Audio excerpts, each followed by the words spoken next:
час вам нужен. А потом я буду рассказывать еще немножко, вы найдем время, я буду рассказывать о том, стратегии удвоения дохода и так далее. Мне есть чему вам рассказать, правда, опыт достаточно у меня. Пожалуйста. Да? Микрофон дайте, чтобы всем было слышно, да. Ассаламу алейкум, Саид Мурад Давлет. Добро пожаловать. Спасибо. Мой вопрос так. У меня есть хобби, много хобби, потому что я люблю искусство, туризм и такие. Но проблема, у меня нет опыта. Мой вопрос, вот, как превратить мой хобби в бизнес? Просто сейчас я в другой сфере, но это как пассивный доход. Но это не мой, как внутренний ребенок. Понял. Вы поняли? Понял. Спасибо. Мы, смотрите, да, бизнес делится для 4 целей. 4 целей. Я сейчас приду к хобби.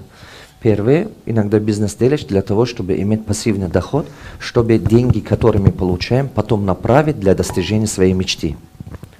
Потому что иногда мечта, которая у нас есть, он не принесет достаточно денег. Например, есть люди, которые любят искусство, это не принесет много денег. Поэтому создается отдельный бизнес, специальный бизнес для того, чтобы обеспечить себе хороший пассивный доход, чтобы иметь возможность заниматься то, что ты любишь. Поэтому это первое. Второй бизнес делается для того, чтобы создавать бизнес, раскрутить бизнес, потом продавать бизнес. То есть с маленькими деньгами вкладывая, строим и продадим, и крупные суммы имеем. Если так посмотреть, Virgin именно так и делал. Если так посмотреть, вот это Евросет, они так делали. Много компаний именно эту стратегию используют. Очень много компаний. Вот. Есть третий подход к этому. Бизнес специально создается для того, чтобы потом его вывести в IPO. То есть платформа создавать. То есть не бизнесом мы занимаемся, созданием платформы. То есть бизнес не только мне принадлежит многим людям. Это Google, это Facebook, это Amazon, это вот те люди, которые создали вот такие платформы, они все стали миллиардерами.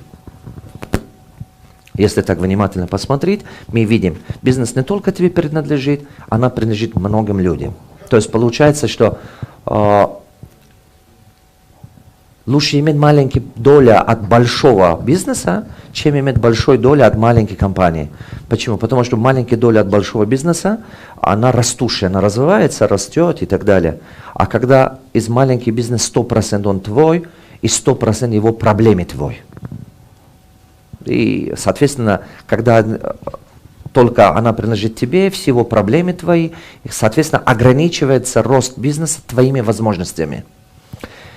Четвертое, это когда человек делает бизнес, и бизнес является это его смысл жизни. Например, это Генри Форд, это Nike, это Adidas и так далее. То есть получается, что я делаю бизнес в том сфере, которую я люблю, то есть свое хобби превращаю в бизнес.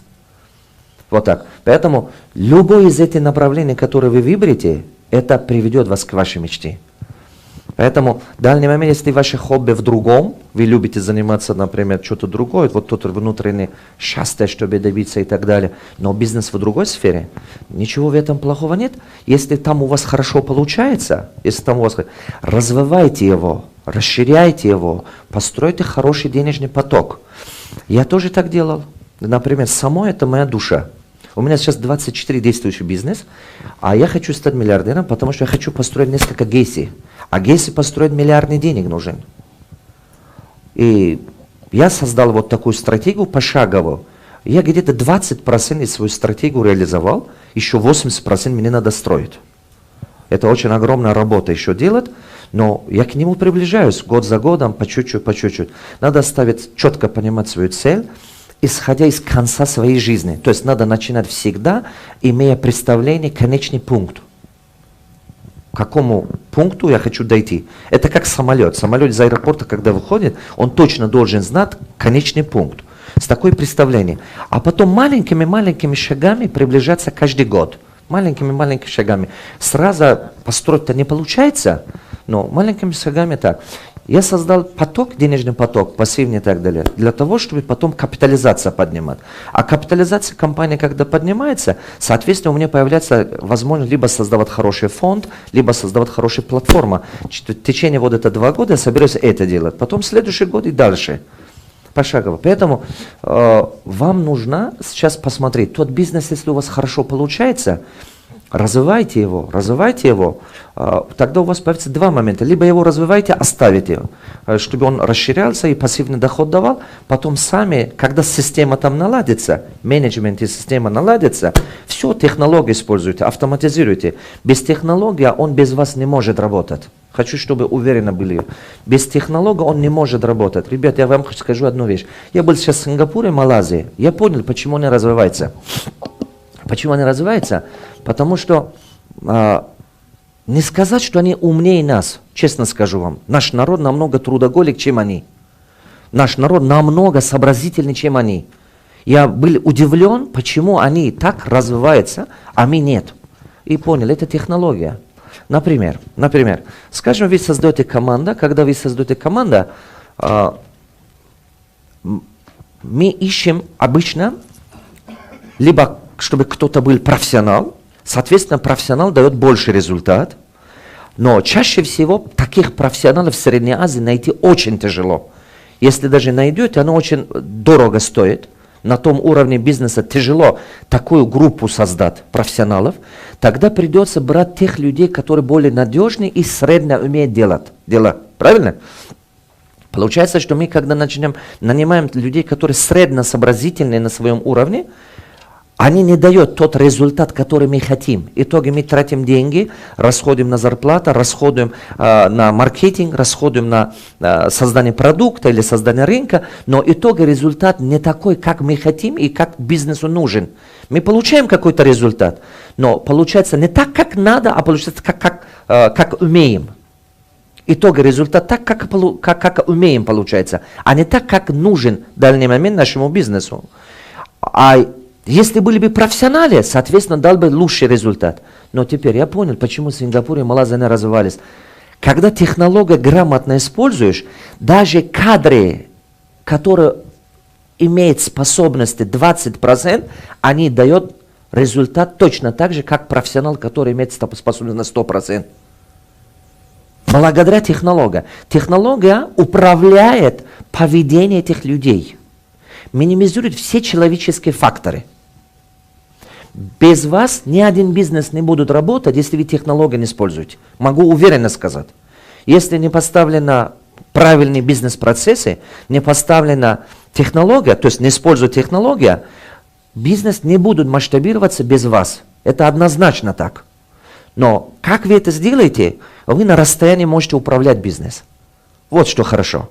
Вы на расстоянии можете... Не все мои бизнесы в данный момент 100% технологичны, но частично они есть где-то на 50%. Но это 50% мне позволяет на расстоянии их управлять. На расстоянии их управлять. Мне удалось построить более 500 магазинов. Я потратил на них, в прошлом году я посмотрел, на них я потратил где-то 4 дня. За весь 2020 год. Значит, хорошо или плохо моя система работает, значит? Так, значит, она работает. Я посмотрел, в начале 2020 года у нас было 200 чем-то магазинов, точно цифра не помню, сейчас 459. То есть она должна масштабироваться без тебя. Вот тогда она работает. Поэтому, если вот тот ваш бизнес, она реально может расширяться, то есть дает, нормальный прибыль дает, его развивайте, команда создайте, развивайте. Я бы на твое место взял бы топ-менеджера, который там, поделился бы с ним чуть-чуть прибылями. Дал бы ему 20% от прибыли. И зато я выкупил бы 20% деньгами, отдавая ему. Может быть, для тебя она не является душа, но для того менеджера это направление душа. Я отдал бы 20% прибыли ему и убрал бы потолок его, чтобы он сам управлял бы этого. Ты понимаешь, одновременно он реализовал бы свою мечту, одновременно у него был бы собственный бизнес. Не от актива давал бы, от прибыли давал бы.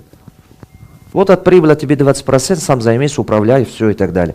Потолок убирая, ты позволяешь зато ты себе жизнь покупаешь, время экономишь. И, пожалуйста, ты займись то, что потом тебе по душе. И все. И там развитие будет, и у тебя в твою сторону развитие будет. Это было очень хорошо было.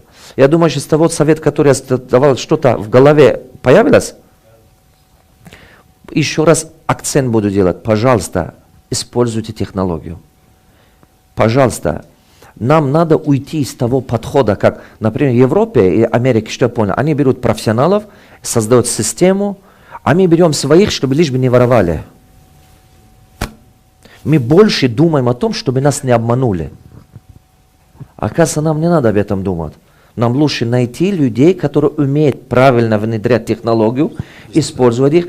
Технология вытаскивает все наружу и легче управлять. А если технологию не используете, вся нагрузка на владельца, вся нагрузка на управленца.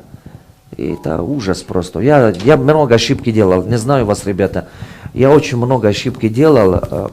Когда вспоминаю это все, мне страшно становится самому. Я думаю, как я мог так делать-то? Это действительно так. Пожалуйста.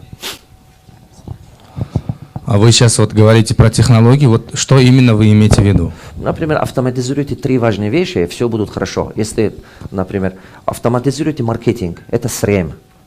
Все полностью автоматизируйте маркетинг. Чтобы четко видеть индекс отклика, окупаемость, рост, все вы должны видеть. То есть, понимаете, чем больше измеримость, тем легче контролировать. Понимаете, то, что мы измеряем, можем контролировать, а то, что мы можем контролировать, можем управлять. То есть мы видим, какие показатели, на какие показатели действия совершать, чтобы рост был, от каких отказаться. Это управление появляется только тогда, когда можете измерять.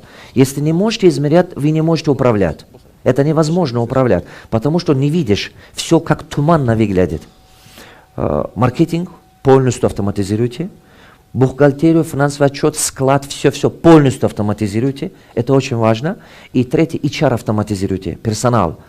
Вы знаете, что каждую минуту ваши сотрудники, вот у меня к вам вопрос. Как вы думаете, сколько время в день ваши сотрудники неэффективно работают?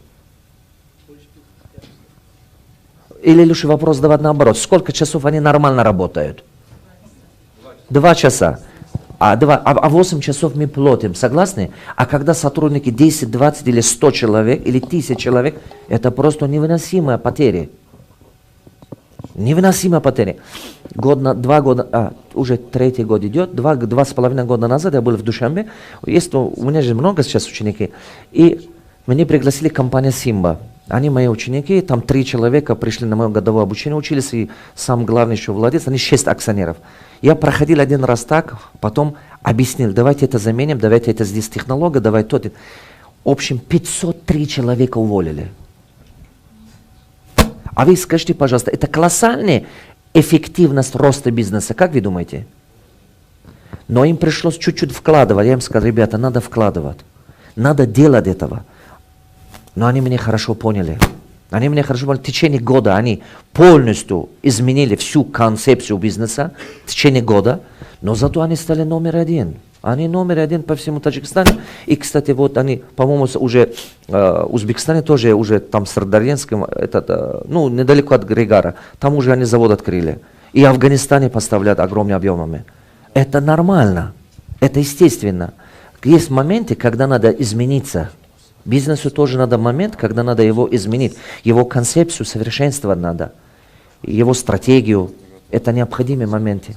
Поэтому обязательно, пожалуйста, используйте вещи. Почему? Когда вы полностью HR автоматизируете, и вы видите каждый поступки, поведение ваших сотрудников, и бизнес-процессы легче управлять. Бизнес-процессы, чем будут теснее, чем будут точнее, чем будут управляемые, тем легче работать. Это очень важно, необходимая вещь. В конце концов, кто вам помогает? Команда, так? А команду надо постоянно управлять. А когда вы создадите технологию, чтобы люди, система управляли их, а не вы. Сейчас как? Вы есть там, они активно работают, вас там нет, они начинают расслабиться, или вам придется за них думать. Вам придется за них думать. Это очень трудно. Вы же один человек. Понимаете, мозг человека не может одновременно думать о двух вещей. Мозг человека, один мысль проходит, потом проходит второй, потом проходит. То есть они идут по очереди. Одновременно вы не можете думать и о маркетинге, и о персонале, и о продаже, и о финансах. Это невозможно.